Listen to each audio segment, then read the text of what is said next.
Assalamualaikum warahmatullahi wabarakatuh.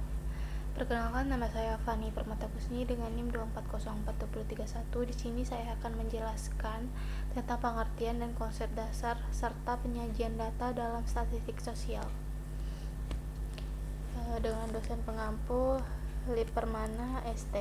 Pengertian dan konsep dasar. Bahasa lain Staticum Collegium, Dewan Negara. Bahasa Italian Statika, negarawan atau politikus.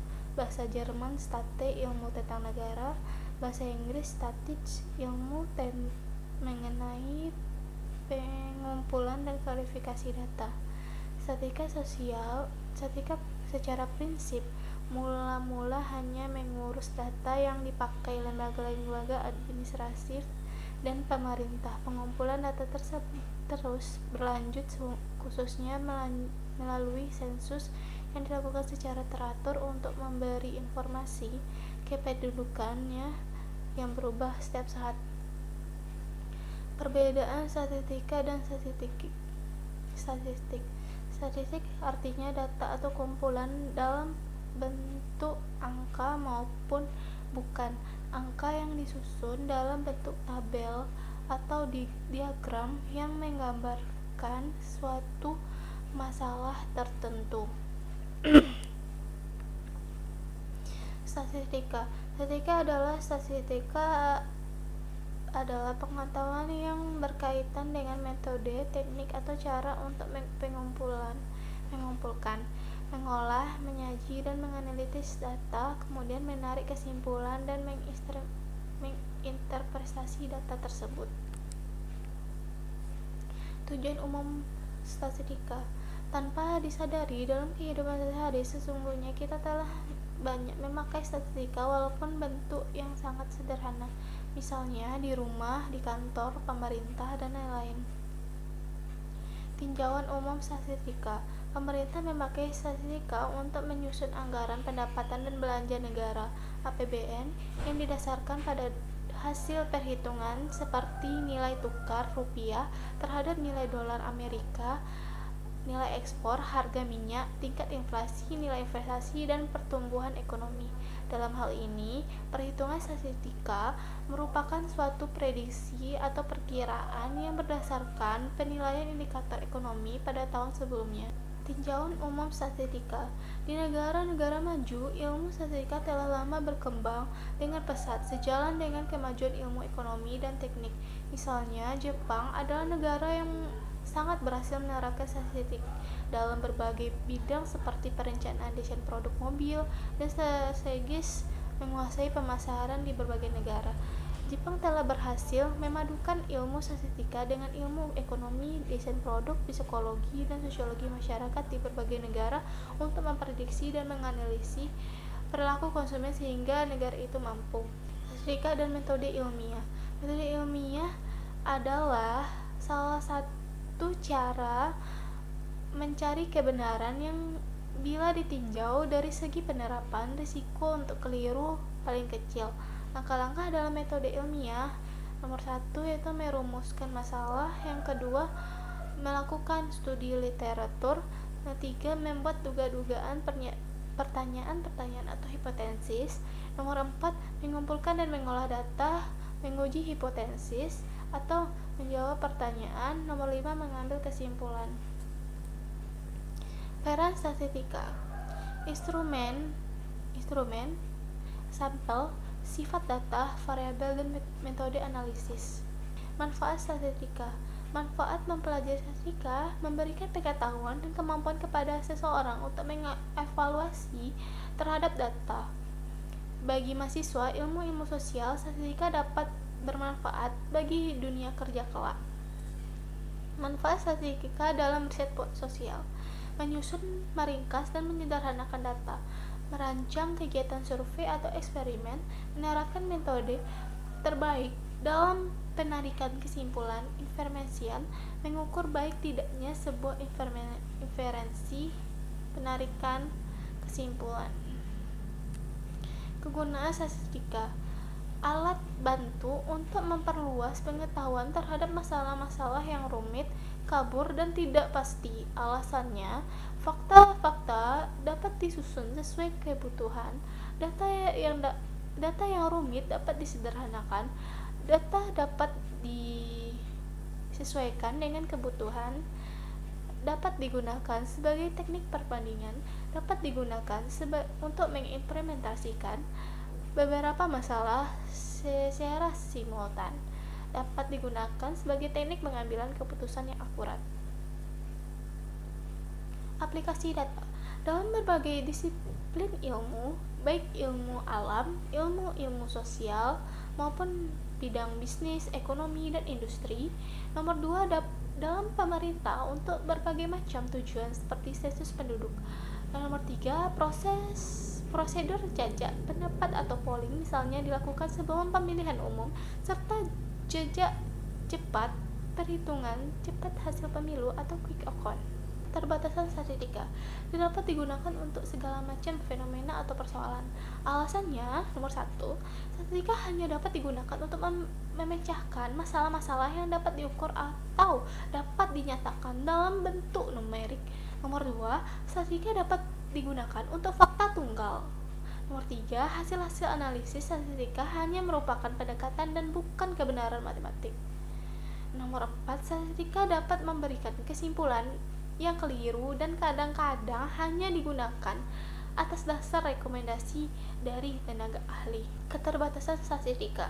Nomor 5, hanyalah alat untuk membantu penelitian untuk memudahkan, memahami, dan memberikan makna dari data penelitian diperoleh. Nomor 6, penelitian untuk memberikan interpretasi terhadap data yang diperoleh dan membahasnya lebih lanjut secara lebih mendalam dan komprehensif berdasarkan teori-teori yang mendukung fakta yang terjadi di lapangan. Nomor 7, pada ruang interpretasi hasil analitis inilah karya monumental seorang peneliti diperoleh. Jenis-jenis statistika berdasarkan aktivitas yang dilakukan: statistika deskripsi, statistika induktif. 2, berdasarkan metode yang digunakan: statistika parametrik dan statistika non-metrik. Di sini ada deskripsi statistik. Yang pertama, measure of Cantor tendency, mean, median, mode. Yang kedua, measure of variability, variansi, standar deviation, range deviation, mean deviation. Nomor 3, graphic display, frequency distribution tables, division tables, frequency distribution polygon, histogram, bar graph. Statistika deskripsif. Deskripsif 1, membahas cara-cara pengumpulan data, penyederhanaan angka-angka dari pengamatan. Yang ketiga, pengukuran pemusatan dan penyebaran untuk memperoleh informasi yang lebih menarik. Kegunaan statistika deskripsi: 1, kumpulan data tersaji dengan ringkas dan rapi dapat memberikan informasi inti. Nomor 2, data bisa ditampilkan dengan teknik grafik atau numerik. Nomor 3, dapat mengukur 2 karakteristik dari setiap responnya dan meneliti hubungan keduanya. Yang keempat, berperan penting dalam persiapan analisis data. Contoh statistik deskripsi. Salah satu dampak dari belum membaiknya sektor real adalah tingginya tingkat pengangguran di Indonesia. Pada tahun 2004, jumlah pengangguran terbuka mencapai 10,3 juta. Februari 2005 sebesar 10,9 juta. Februari 2005 sebesar 10,9 juta jiwa, dan Februari 2006 mencapai 11,1 juta jiwa. Di sini ada tampil interventas statistics estimation. Di situ ada scores, single sample statistic, independent statistic, dependent statistic. Yang kedua, correlation dan regression, correlation, P coefficient, linear regression. Yang ketiga yaitu chi-square, test for goodness of fit, test for independency. Statistika inferensial setelah dilakukan uji terhadap distribusi data dan bukti bahwa data yang diuji didistribusikan normal untuk mendekati norma-norma, maka pada data tersebut dapat dilakukan berbagai inferensi dengan metode statistik paremik. Tetapi jika dalam pengujian tersebut distribusi data tidak berdistribusi normal atau jauh dari normal, maka inferensi yang dilakukan harus dengan metode statistik non-parametrik. Statistika parametrik dan non-parametrik. Satu bagian dari statistika inferensial yang mempertimbangkan nilai dari satu atau lebih parameter populasi. Nomor 2, membutuhkan data yang berskala pengukuran minimal interval. Yang ketiga, berpijak pada asumsi spesifik mengenai bentuk distribusi populasi yang diasumsikan normal.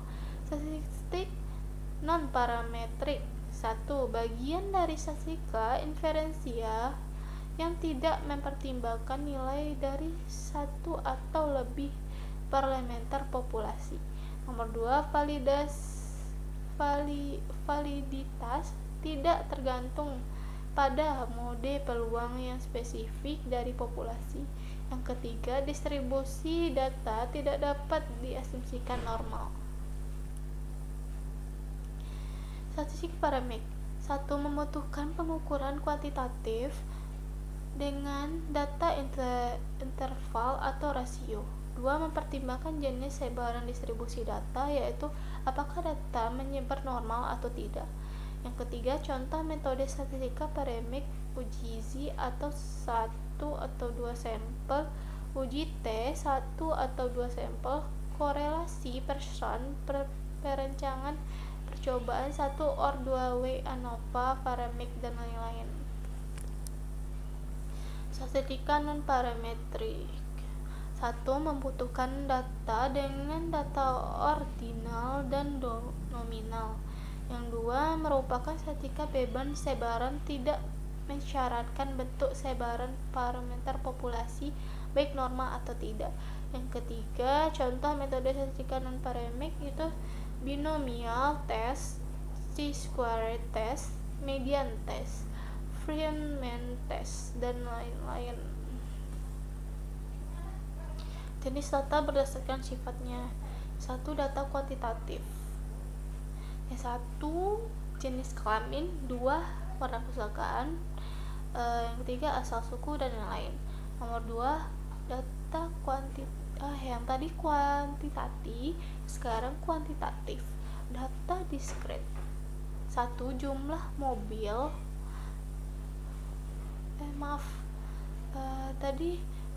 Sekarang data diskret. 1. Jumlah mobil. 2. Jumlah staf. 3. Jumlah TV, dan lain-lain. Yang ketiga, data kontinu. 1. Berat badan. 2. Jarak kota dan luas rumah, dan lain-lain. Jenis datanya ada 2, yaitu kualitatif dan kuantitatif. Kualitatif itu nominal ordinal, kuantitatif yaitu interval rasio. Jenis datanya yaitu bilangan menunjukkan perbedaan. Jenis datanya yaitu nominal, ordinal, interval, dan rasio. Pengukuran dapat digunakan untuk membuat peringkat atau mengurutkan objek. Jenis datanya yaitu ordinal, interval, dan rasio.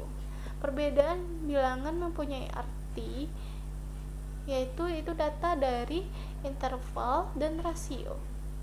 Mempunyai nol mutlak, dan rasio antara dua bilangan mempunyai arti, yaitu data rasio. Data normal dan interval. Data berskala nominal adalah data yang diperoleh dengan cara kategori atau klasifikasi. Ciri-cirinya, posisi data setara, tidak bisa dilakukan operasi matematika. Misalnya, tambah, kurang, kali, bagi. Contoh, jenis kelamin, jenis pekerja. Data ordinal. Data berskala ordinal adalah data yang diperoleh dengan cara kategori atau klarifikasi, tetapi di antara data tersebut terdapat hubungan. Cirinya yaitu posisi data tidak setara, tidak bisa dilakukan operasi matematika. Contohnya, tambah kali kurang bagi. Contoh, usia, ranking, tingkat pendidikan. Data interval. Data berskala interval adalah data yang diperoleh dengan cara pengukuran di mana jarak antara dua titik skala sudah diketahui. Cirinya tidak ada kategorisasi, bisa dilakukan operasi matematika. Contoh, temperatur yang diukur berdasarkan Celsius dan F Celsius sistem kalender. Data rasio. Data berskala rasio adalah data yang diperoleh dengan cara pengukuran di mana jarak antara dua titik skala sudah diketahui dan mempunyai titik nol absolut. Cirinya tidak ada kategorisasi, bisa dilakukan operasi matematika. Contoh, gaji, skor, ujian, dan jumlah buku. Skala pengukuran. Skala nominal, angka yang diberikan hanya sebagai label saja. Contohnya, pria sama dengan 1, wanita sama dengan 2, dan waria sama dengan 3. Skala interval. Angka mengandung sifat ordinal dan mempunyai jarak atau interval. Contohnya, satu saham sangat profektif dengan harga saham 736 sampai 878 rupiah. 2 saham prospektif dengan jumlah 592 sampai 735. Skala ordinal angka mengandung pengertian tingkatan. Contohnya, ranking 1, 2, dan 3. Ranking 1 menunjukkan lebih tinggi dari ranking 2 dan 3. Skala rasio, angka mempunyai sifat nominal, ordinal, dan interval serta mempunyai nilai absolut dari objek yang diukur. Contohnya, bunga BCA 7% dan bunga Mandiri 14%. Bunga Mandiri 2 kali bunga BCA. Jenis data 4 skala pengukuran dan statistik yang cocok untuk masing-masingnya, yaitu skala nominal, modus, frekuensi, koefisien, kontingensi. Tes yang sesuai yaitu tes statistik non-parametrik. Ordinal, median, persentil, sperma row, kental T, kendal W. Tes statistik non-parameter. Interval, mean, rata-rata, standar deviasi, kolerasi momen hasil kali, reson, kolerasi momen hasil kali ganda. Tes statistik non-parametrik. Ratio, mean, geometrik, koefisien, dan parametrik. Populasi dan sampel. Populasi, sebuah kumpulan dari semua kemungkinan orang-orang dan benda-benda dan ukuran lain dari objek yang menjadi perhatian. Yang kedua, sampel, suatu bagian dari populasi tertentu menjadi perhatian. Penyajian datanya yaitu tabel atau daftar, tabel kualifikasi tunggal dan ganda, tabel kontingensi, tabel distribusi frekuensi. Diagram atau grafik yaitu diagram batang, garis, lambang, lingkar, peta. Contoh klarifikasi tunggal, susunan di pimpinan dan keanggotaan Badan Kehormatan DPRD Kota Sawalunto periode 2009 sampai 2014. Ini contohnya. Slide selanjutnya yaitu contoh tabel klarifikasi ganda. Jumlah pemeluk agama di Kota Sawalunto tahun 2009 sampai 2012. Ini contohnya. Contoh tabel klarifikasi kontingensi, data jumlah penduduk Kota Sawalunto tahun 2014. Ini contohnya. Distribusi frekuensi mengelompokkan data interval atau rasio dan menghitung banyaknya data dalam satu kelompok atau klarifikasi. Ini contohnya. Tabel distribusi frekuensi daftar nilai statistika mahasiswa prodi IAIN FIS UNP. Begini contohnya. Contoh diagram batang bar chart. Ini contohnya. Grafik batang berganda multiple bar chart. Data distribusi tunggal time series. Contoh data distribusi tunggal time series. Grafik batang berganda multi-bar chart. Cocok data perbandingan time series. Contoh diagram garis line chart. Begini contohnya. Mempunyai kategori 1, kategori 2, kategori 3, dan kategori 4. Diagram garis. Jumlah anggota DPR Kota Sawalunto periode 2004-2009 dan 2009 ke 2014. Sumbar Sawalunto dalam angka. Sini contohnya.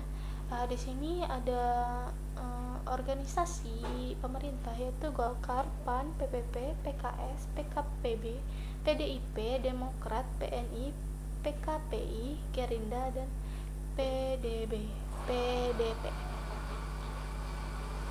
Contoh garis tunggal TVR di Indonesia dari tahun 1997 sampai 2007. Cocok data time series.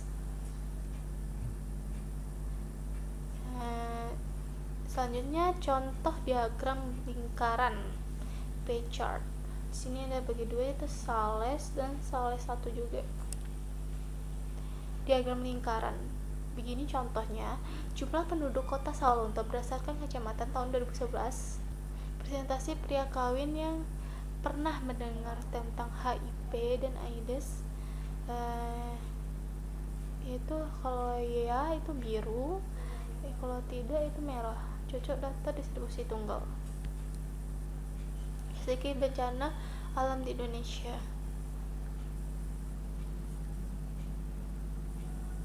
Contoh diagram peta kartogram daerah yang menghasilkan jenis buah-buahan. Di sini bisa terbagi atas 4, yaitu ada durian, pisang, jambu, padi, dan rambutan. Diagram peta.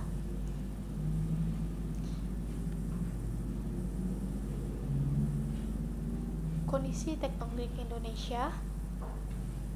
Ini contohnya. Peta seismisitas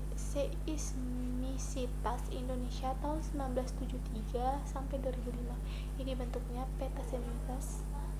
Selanjutnya peta seismisitas 3 dimensi dari 1973 sampai 2005.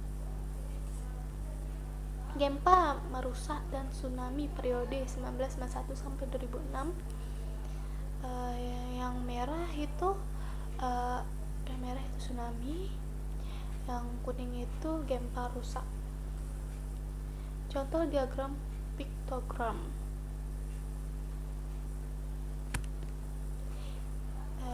Selanjutnya diagram lambang. Contoh grafik histogram. Grafik histogram itu kayak sebagian lebih digunakan untuk saham. Contoh poligon. Di sini garis ungu yang itu jumlah frekuensi. Contoh kurva Ogive. Kesimpulannya, strategi sosial adalah alat ilmiah yang membantu memahami fenomena sosial melalui data dengan konsep dasar yang melibatkan data kuantitatif dan kualitatif, serta variabel yang menyajikan data dilakukan dengan cara yang sistematis dan visual agar dapat mudah dipahami dan dianalisis secara efektif.